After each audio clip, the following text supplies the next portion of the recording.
All right, guys. Last week you saw me do Insanity Max 30. We are done with that. I'm not doing that again until probably next year. But anyway, we are here back at Blood, Sweat, Bodywork. We're going to do legs today. Legs are the hardest muscle group for me to work out because I have lots of knee problems from doing things like jumping for 5,000 years. But let's go inside. Come with me. I have my water. I feel really good. And I'm just going to take you through this. Let's go.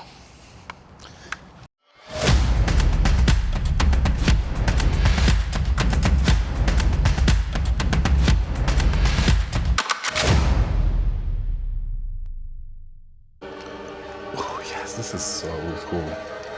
One of the things that I absolutely hate is that I can't work my legs like I want to because I love competing in classic physique. But men's physique is also very fun. But I still gotta have good legs. So let's get this party started. I have a lot of knee issues and you may be able to use this tip. So whenever you do legs, I start with hamstring curls because I would rather stretch my quads and my knees before putting pressure on them. But even before I do that, I will always do knee lifts, especially if I'm gonna take a lot of load, right, on my quads into my knees, do some butt kicks. All of the stuff that we did in Insanity, we're just doing it for weightlifting. And then I don't do a long extended stretch before I do legs. You need to save that for the end because the movement of your body warms it up. But I got a secret to tell you. I don't know about your gym. I don't know about the people you work out with, but I do not work out in basketball shorts, running shorts. I have a very special leg day workout. I mean, why do legs? Why do legs if you're not gonna be able to see your legs and your gains? You know what I'm saying?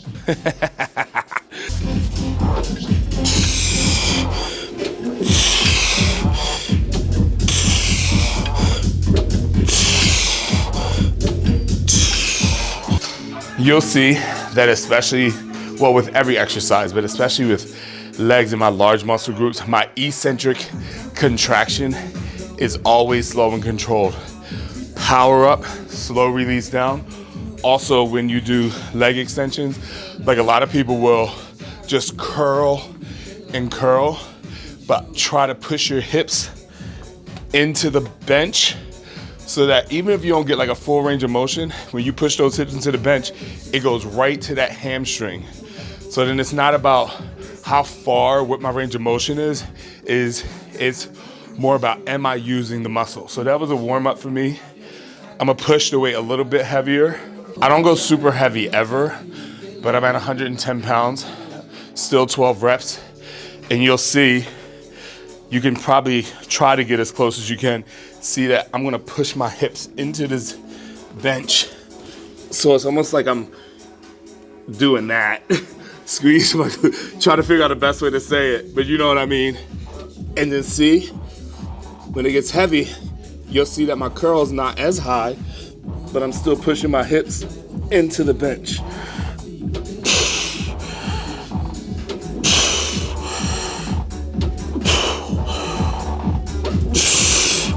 So I really like it. And the heavier you go, the harder it is to keep your hips into the bench. So I tell people, like, don't focus on this, I gotta go heavy, I gotta go heavy.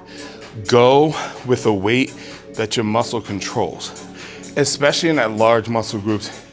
And you'll see, because I do have knee issues too, like I want to go super heavy in when I do leg extensions for my quads, because I don't want to just jar my knee, and then when you are injured, you start to use your body instead of the leg, or if you have a little injury. So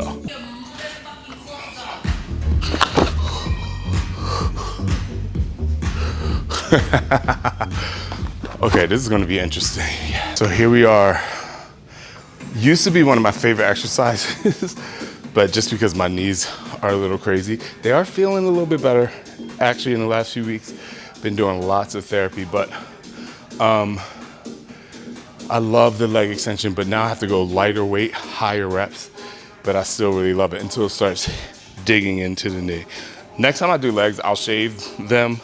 I'm not like a lot of bodybuilders that just keep their legs shaved all the time. I don't have time.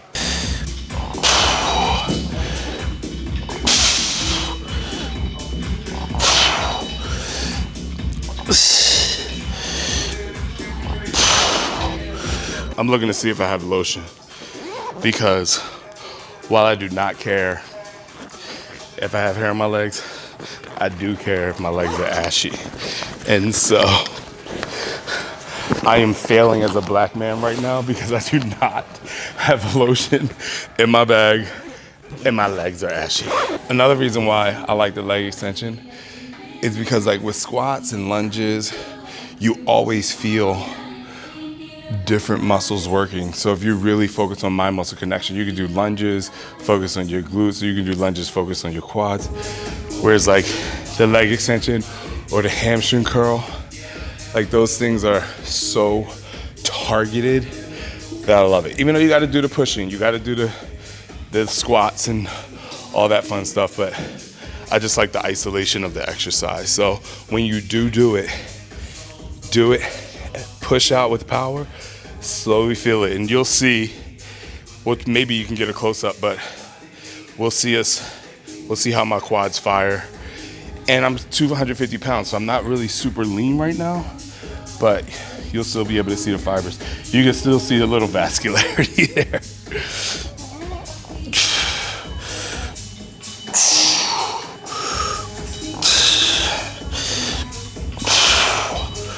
Because I can't do barbell squats, I love this particular machine because, well, I face it, and because it's on an angle, whenever your heels are lifted, it really targets the quad. So like, even if I were to just do like, let's just say a lunge, and I'll keep my heel up, I'll turn to the side. So when I do that lunge, I keep my heel up. And when you keep your heel up and your toe, ball of your foot into the ground, it really automatically hits your quad. So that's why I like doing this exercise, and it pushes my knee forward. Whereas if I did back squats, my 46-year-old ass would be falling that way. So, all right, so that's one of the reasons why I like that. I'm gonna load this plate and then I'm gonna get us started.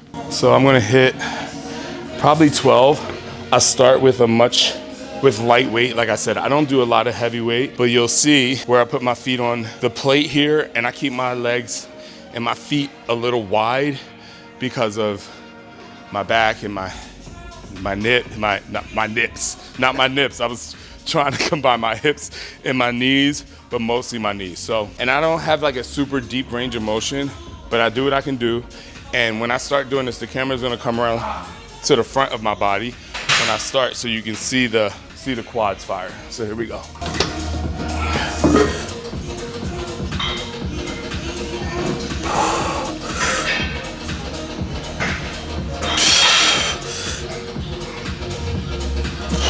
So see, my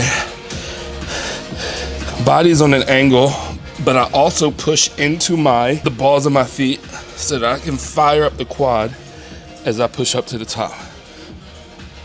Also, when I push the balls of my feet into the floor, my quads fire. So if my knees do go forward, it's less pain on my knees.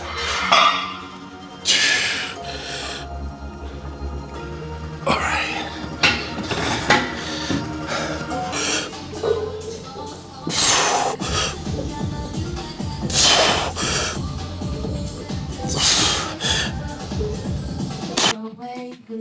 All right, so doing some straight leg deadlifts for my hamstrings. Love it. I don't really love this exercise because it puts a lot of strain on my back, even with good form, but I eliminate it enough to feel really good. And I go nice and slow so that I don't jar anything. So here we go. Even though it's straight leg, still have a slightly bent knee so you can control the core and the back.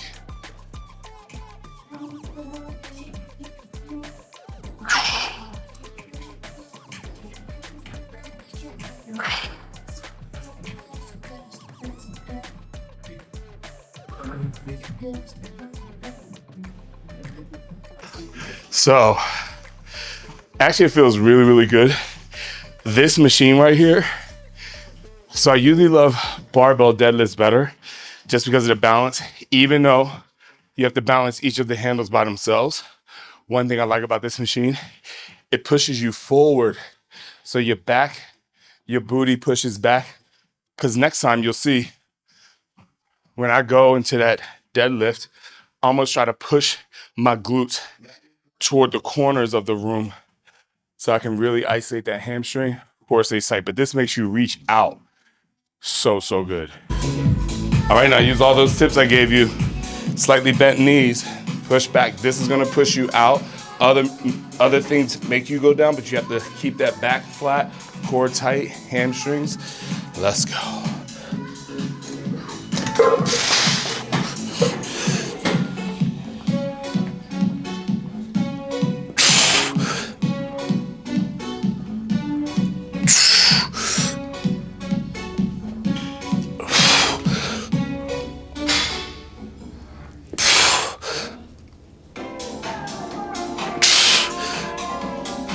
All right, the leg press, which I actually like the newer leg presses.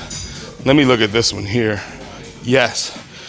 So one of the things I love is when I can lift it up. When I'm higher up, elevated, I get to have more control. I feel like I actually can use my glutes, my hammies, and my quad in a leg press. But one of the things I do here, I have to check it out, but I wear these special socks because when I do leg press, lying leg press, for some reason, I have really flat feet, as you can see. I can make an arch, but that's what it is. But when I do leg presses, I get to do what I like to call 4 points of contact on your feet, or 3, but it is the under the big toe, under the little toe, and the 2 back corners of my heels, so I can lift up my toes and press this way, whereas sometimes that leg press, as my knees go forward, hurts them. So to have a little bit more control in the foundation of your body, which are your feet. Even just like a little fun fact, if you're somebody who wears house shoes, slippers, whatever people call them, around the house, and you feel your back is hurting, when you get home, I know a lot of people take off their shoes in their house anyway, but walking barefoot is the best thing, in my opinion, that you can do for your back, especially if you have flat feet, so you can just feel the earth like I'm about to feel the pain. The only way you're gonna get an apple bottom like Shaun T is if you commit to the program. You have to commit. And I know a lot of people out there are inspired by other people's bodies, and it's really great to be inspired, but if you don't do the work, and most importantly, commit, then it's not gonna happen. And I'm not one of those people that judge the people that, get a little filler here, and a little something there. It's fine. However, I don't judge, but what if you can build it yourself, right? That's the way to feel good about yourself. 4 points of contact here. And I don't care what anybody says. I support my knees. Puts so much less stress on my joints. And I'll do a set of 8.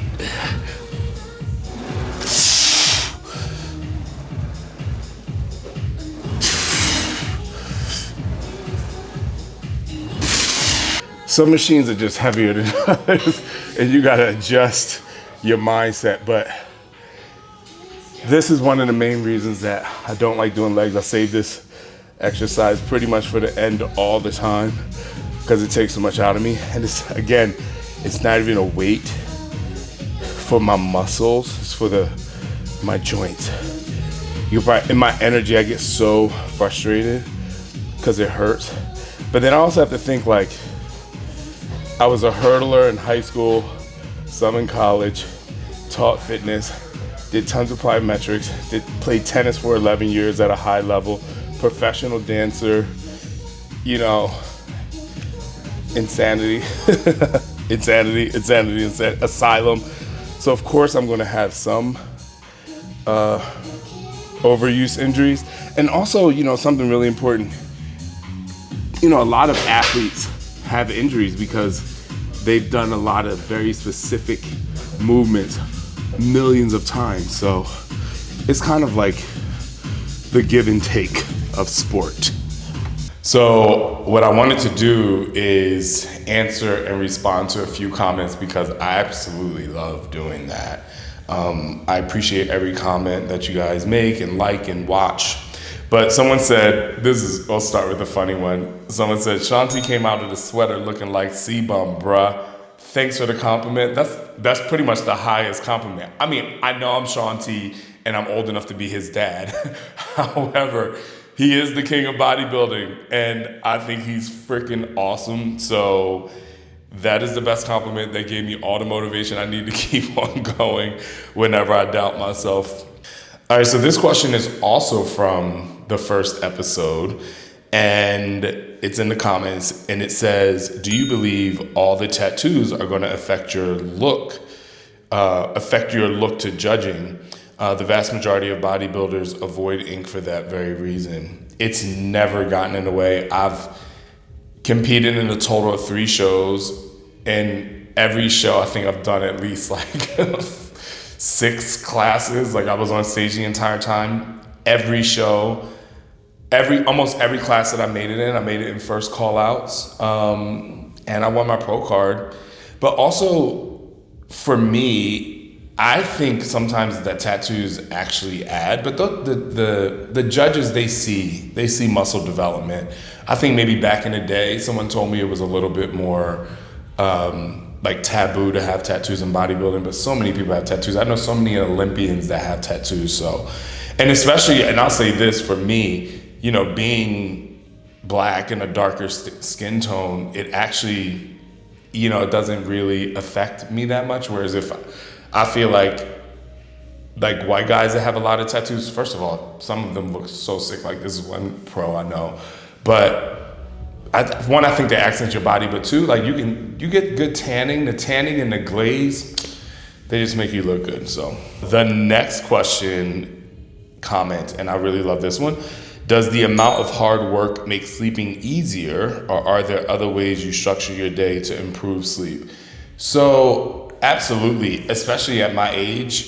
I mean, when it's time for me to go to sleep, I go to sleep. Like there's no ifs, ands, or buts about that. But I also take naps. And I remember years ago when I was filming a commercial in Japan for Hip Hop Abs, someone told me that they get nap times at work. And I'm like, yes, because it's highly productive.